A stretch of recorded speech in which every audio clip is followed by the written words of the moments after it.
Hello everybody and welcome, Thomas here as always, and today we are finally back with another and incredible Robocraft video.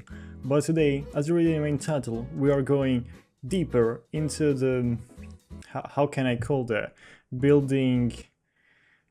conversation? Okay, so after after Infinity Update, I also played Tier 1, Tier 2, 3, 4, and obviously 5. And I noticed that it was so sad sometimes to fight against beginners.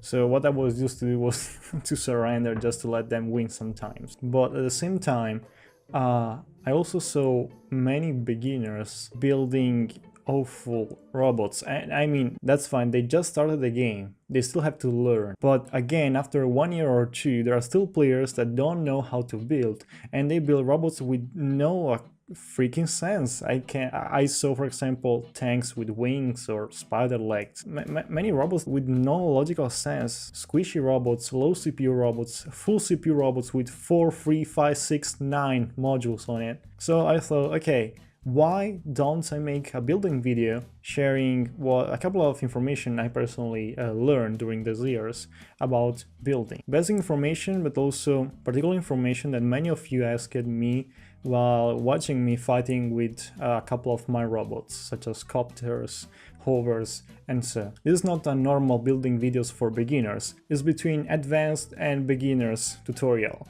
So everyone can use this video to improve their skills, because I'm sure that not everyone knows all information I'm going to tell you about building stuff to do in game. Did I say that correctly? I don't think so. But you know, it's late here. So yeah, let's get into it.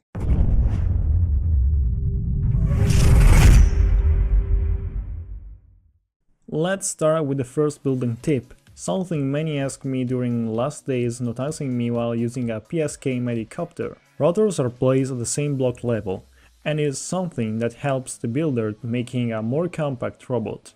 So let's see how to reproduce this placement. To do so, place a rotor and then 2 blocks next to it. Grab a lamp and place it in the top of the second block. Remove the 2 blocks and place the rotor under it. Then you can remove obviously the lamp. If you don't have the lamp cosmetic, there is another way to do this, but it's a little bit tricky. Use the mirror mode to place a block far away and repeat the same passage with the blocks instead.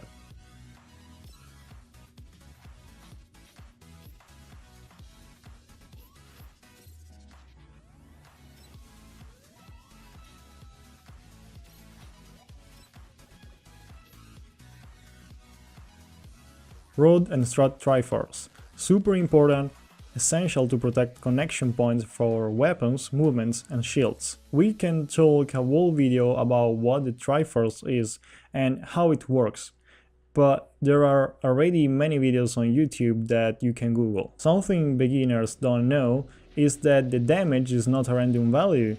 For example, if a mega laser hit the front of your robot, the damage will first destroy the first block, and when the damage is more than the block's HP, the damage will be split on all other blocks placed around it. This is the main logic we can take in consideration while building our robots. But consider that there are weapons that don't respect this logic, such as the missile launcher or rail. This may have splash or direct damage that will totally ignore a Triforce. So we can now say that the Triforce, if well built, is a particular cube, weapon, and movement placement that will make your robot stronger when receiving damage from an enemy player. Here is a list of useful examples. First one, blocks placement, the basics. Let's try first a hover, placing a prism with a face looking up, and then 2 on the sides flipped upside down. Will make the damage to stop or to split on a different cube. I placed the first prism facing up, simply because I don't want to create a connection point with a block under it, just in case I'm against a mortar, for example, that is used to deal a splash damage from the ground. The same works with edges. Just be careful not to use too much Triforce, but instead focus on those main points and connection that are the core for your robot. And again, with weapons too. And so instead of placing a gun on a block and the same block to all around it, place a small rod under the weapon and then triforce the connection at the end of the rod. Same for struts.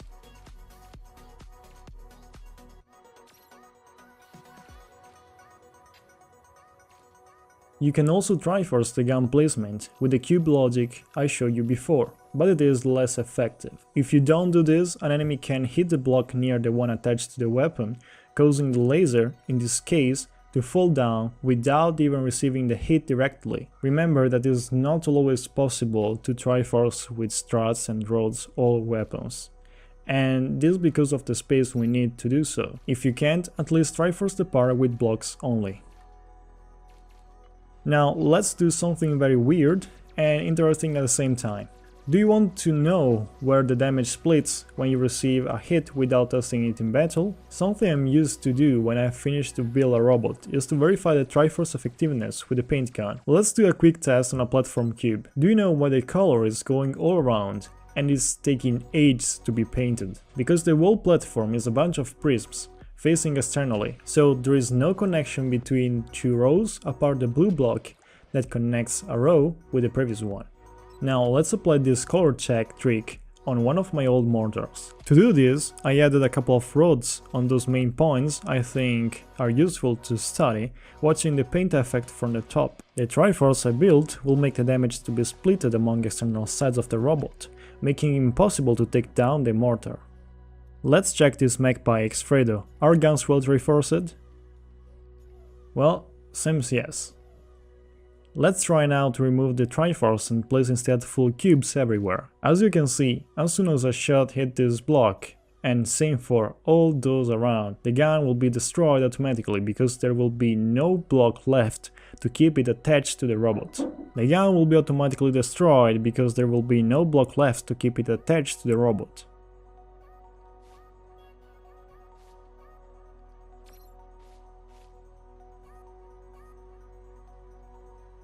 Want to know a magic trick? Don't you hate sometimes to have the third-person view too close to the robot? To solve this problem and take in consideration another mortar robot, you can place a rod system pointing behind and in the top of your robot. This will make the game to calculate a different center for the view. Here is the result with rods and without rods.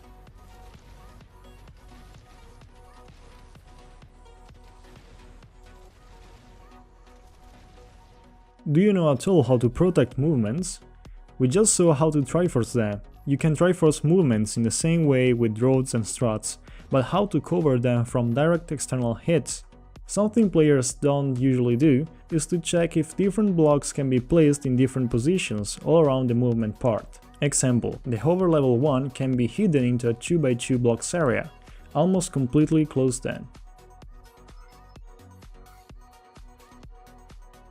The level 5 hover needs obviously more space, but you can still do the same. It is so depressing to see in battle exposed wings, rotors, tanks, tracks and hovers. These are super easy to take down and so you won't be able to move if you lose all of them. But something I don't get, really, is why players don't read anything when in game. A big part of the community complains about metas and so those robots that are stronger against casual robots, instead of evolving, creating new builds with different weapons and movements, new concept. When you are going to build your robot and so once you have in mind which weapons you'd like to place, don't do two things. The first one is to place different levels of the same weapon, because it has no freaking sense. Every level has a different energy consumption, damage and HP points.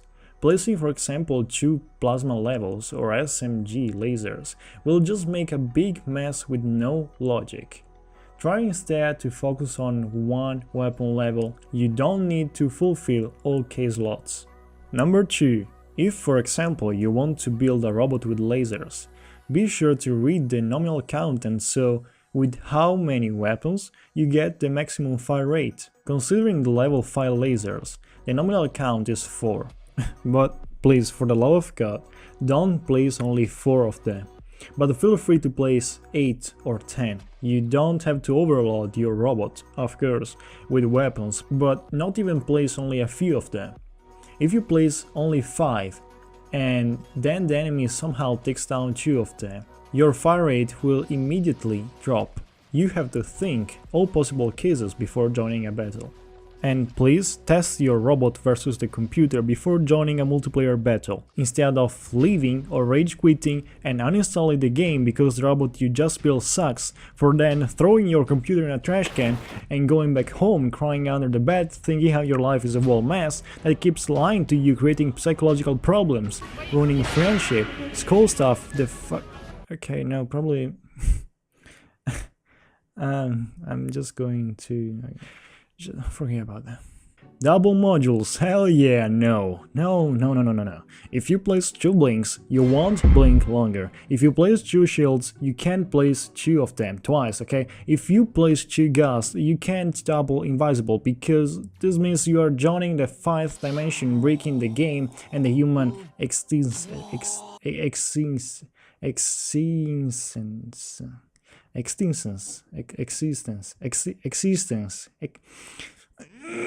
So please, just one for each type, and place the module only if necessary and those that fit better with your style and robot. You are not better than anyone else if your robot has 4 modules. You are just easy to take down because of the huge waste of CPU instead of using it to protect the robot with blocks.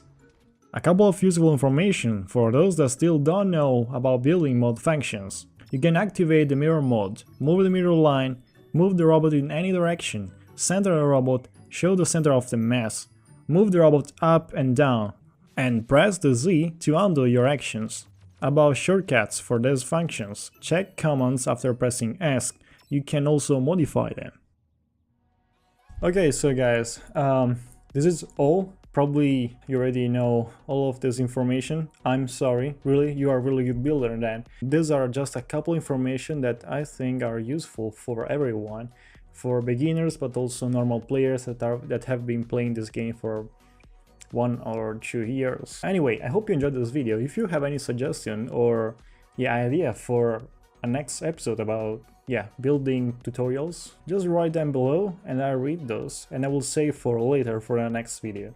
I really hope you enjoyed this video, and leave a like and share a lot, because this video is important, and I'll see you in the next one, guys. See ya.